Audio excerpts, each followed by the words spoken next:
guys, it's a proud cat lover, and today I'm going to be doing one of my care videos, and this is going to be a cat care video, so pardon all the scribbles on my paper and stuff, but I had to write stuff down so I remembered everything. So, I'll start out first on reading different things from the list that you will need either right away, or over time, or very soon after you get a cat. Depending on how many cats you get, or kittens, whichever you get, you know, I always would suggest checking shelters first, but if you see any like ads in the paper or anything for kittens or cats, I would definitely look into that before saying, yeah, I'll take it, just because you never know if the cat or kitten is sick. You don't know what kind of house it's been in, how it's been raised or treated, what it's been fed. All sorts of stuff needs to be taken into consideration when it's a humane society or when it's a vet or, you know, wherever you've got, which normally is a humane society or a shelter. They normally always take care of the animals pretty well depending on the shelter or the humane society, and they normally always have vet records, the cat, you know, its temperament, what it gets along well with, you know, and when you get one from a person, you're not going to know if it's going to get along with any of your animals or any people that may be in the house. So, with that, you'll need 1 to 2 litter boxes. And why I say 1 to 2 is because depending on if you let your cats roam throughout your house or if they're in just one room. Like my 3 cats have this really big litter box. It's humongous. I believe I got it. Actually, my parents bought it, and I can't remember where they got it. I think it was a pet store of some sort. And it's a very big. It's over 12 inches long, and it's definitely over 12 inches tall. And, well, actually, it's probably close to 18 inches tall. It is a very big litter box. It's very spacious on the inside. So I just have 1 litter box. My brother has 1 litter box in his room, and it's a little bit bigger because it's a storage container that we cut a hole in the top of, smoothed out the edges so they wouldn't be sharp, and just put litter in that, and the cats jump in and out of it. But mainly because his cats are mostly male cats, so they pee out of the litter box. So another nice thing is this one has a high step-in. It's not too high, but it's a high step-in so that the cats have to walk into there. Sometimes, though, his cat will come in here and he'll pee, and he'll go over the step-in onto my litter mat, so that's why. Litter mat is on the list. It catches the litter when they come out. If they've got anything on their paws, it helps to rub it off because it's got these little stubby textured pieces. I've had this litter mat ever since I've had my cats. So for 12 years, I've had this litter mat, and it has done great. You can see it doesn't even look like it's that old. But I do wash it when it gets dirty with a hose outside. So I would suggest, or if you have a bathtub you don't mind getting dirty. Food and water dishes and a bowl, like a food dish and a water bowl. I have this really nice big bowl that I use. It's about 5 inches deep, and it holds a lot of water. I still have to put fresh water in about every 3 to 4 days because they'll get litter in it and stuff, which is what you see here in the bottom. And it'll kind of get mineral buildup. So I clean it with a paper towel. Food dishes, I really like, which you can see here, Rose has food left over. I really like these stainless steel metal bowls. The way I clean it is I just rinse it out really good with hot water and I wipe it with a paper towel. I got these at Walmart. They were only like a few dollars, and I have one for each cat. So there's what the food dishes look like. You don't have to get a food dish just like that, but I really like those ones because they're easy to clean. Canned food is the best I've found in so many ways because it's moist. It's already got moisture in there. It's good for the cats helping to digest their food because it's got moisture in there. You can do cat food, but I'd suggest adding a little bit of water to it just to kind of moisten it up because it's good to have moisture in their food for many reasons.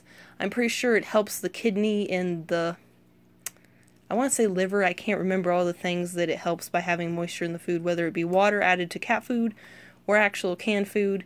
That's what I'm switching my cats over to right now, is canned food only. And I get, let's see, I get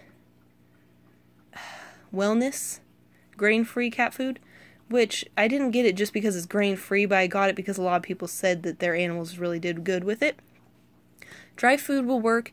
You'll just want to look into better brands, like Purina is a good dry food one. I used to buy chicken and rice for my cats all the time from Purina.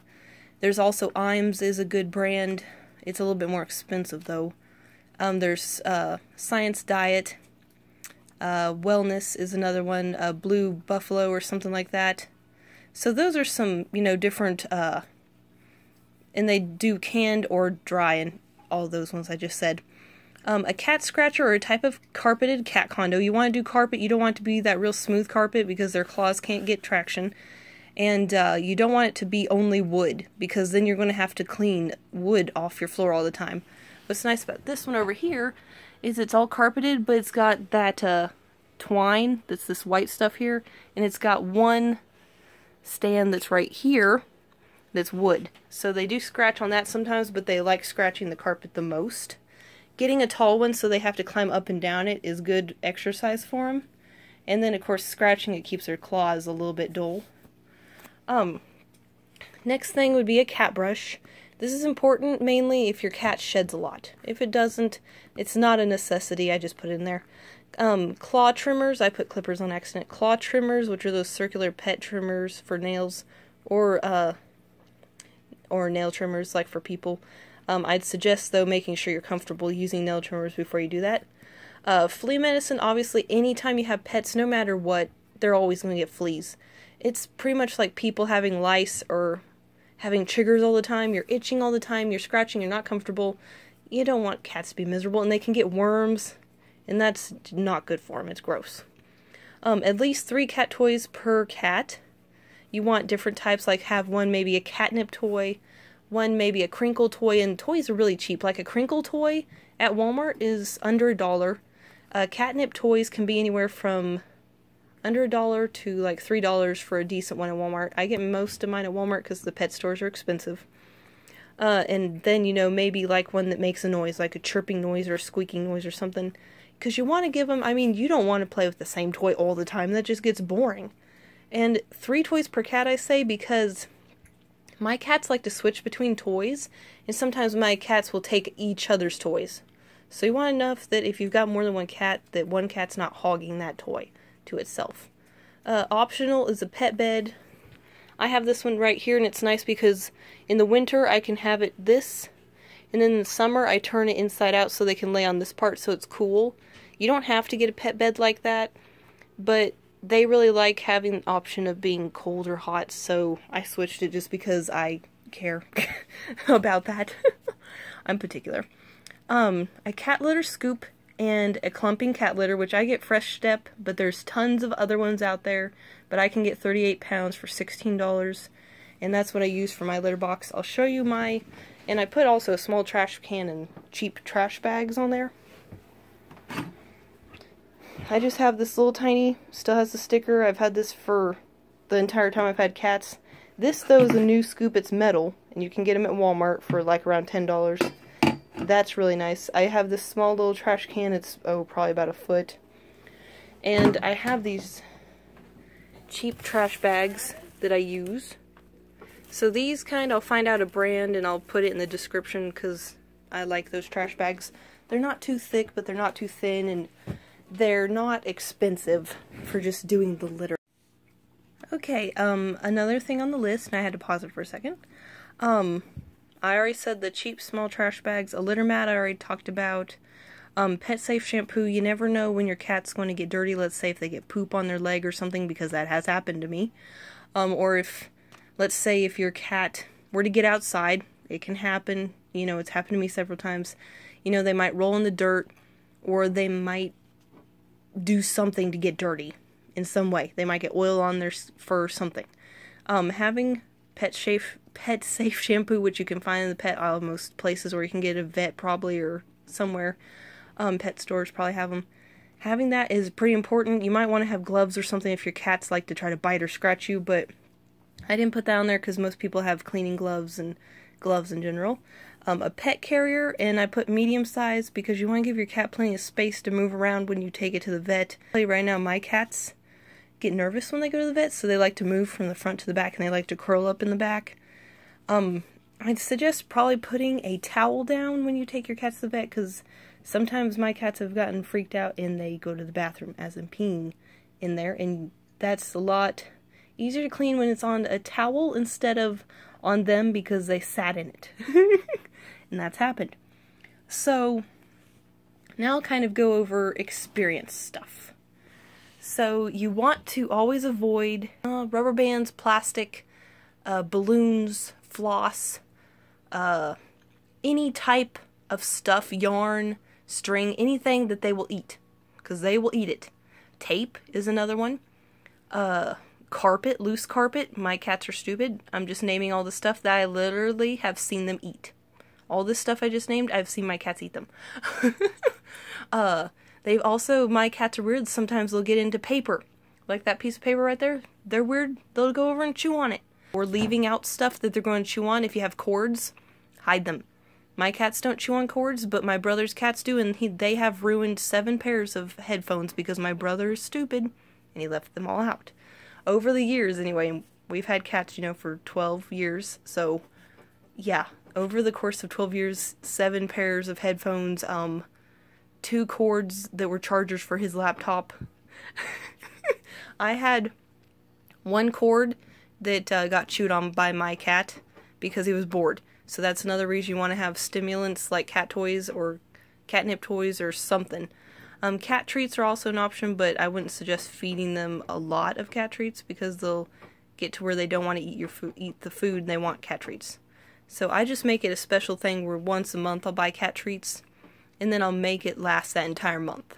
Because I don't want them to feel spoiled and eat a whole bunch of cat treats and actually start expecting it because they will.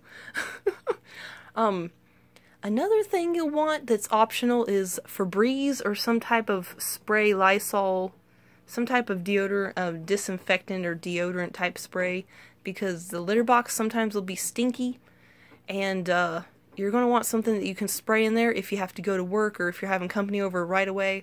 That way it's still kind of, or candles, that's another thing, but you want to make them to where they can't be reached by the cats, because cats will go over and they'll either try to touch the flame or they'll try to knock the candle off because they're stupid. Believe me, speaking from experience.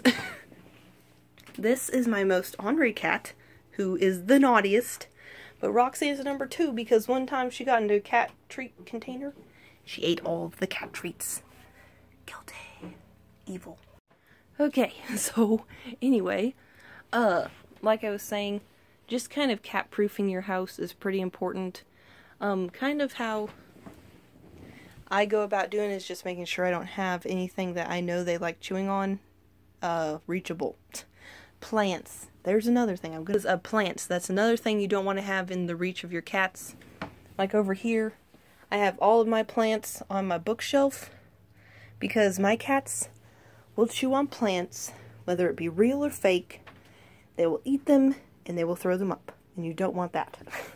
Because 1, the plant could actually be really poisonous and could actually kill your cat. And 2, who wants to clean up throw up if it doesn't kill your cat? So, you just want to think about, I'm not going to try to tell you don't get a cat, because obviously I love cats, but this is just preparing you for what you might have to put up with.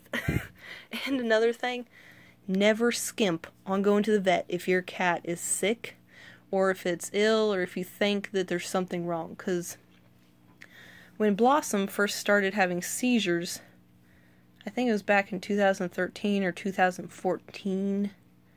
It might have been 2012 even. I can't remember. But back when he started having seizures, I took him to the vet right away. Even though he stopped having them when we got there, the vet still knew what was going on. And if I had waited and just been like, oh, well, he's just, you know, that's just a thing that he's having now, he won't have them anymore. He had seizures until late 2015. So for 4 to 5 years, he had seizures when he was on his medicine still. I mean, the medicine helped, but if I were to accidentally skip a time to give it to him, or if I was giving it to him late on accident, because there was a time schedule, he would actually have a seizure. There was one time he had a seizure for 3 hours, and a seizure is when your muscles tense up, you're disoriented, and you don't know what's going on. In fact, some people and animals don't even remember anything while they're having a seizure. And people and animals actually can die from that. So if your cat or dog or animal ever has a seizure, always make them lay on their stomach. Never let them lay on their side, because my vet said that the muscles could actually contract enough to actually stop the heart. So that's pretty bad. And he had a seizure for 3 hours. He just laid there. And it's pretty scary. So that kind of stuff is really serious. Especially if you've got a cat that is acting lethargic, which means it's not doing its normal things. It's hiding a lot. It doesn't want anything to do with you. It's sleeping a lot. All the stuff. Yeah. So anyway, treat illnesses as if they were life-threatening, because they possibly could be. So I think I've gone over most of the stuff. How important vet visits are, stuff you'll need, personal experience. I think I've gone over everything. So if you guys have any questions after watching this entire video, then feel free to leave some comments if I forgot to cover something, and I will try to answer them best I can. Also, like getting books or magazines like Cat Fancy or stuff like that and reading. I mean, even though it doesn't help too much, it kind of helps being able to read stuff. And you might even read something and be like, oh, well, that's what I'm having trouble with, or oh, that's how you kind of get them to stop doing that. Like, you can even train your cat to do tricks if you start out early enough and you know how to train cats. It's pretty crazy. So, yeah. Anyway, guys, thanks for watching my cat care video, and have a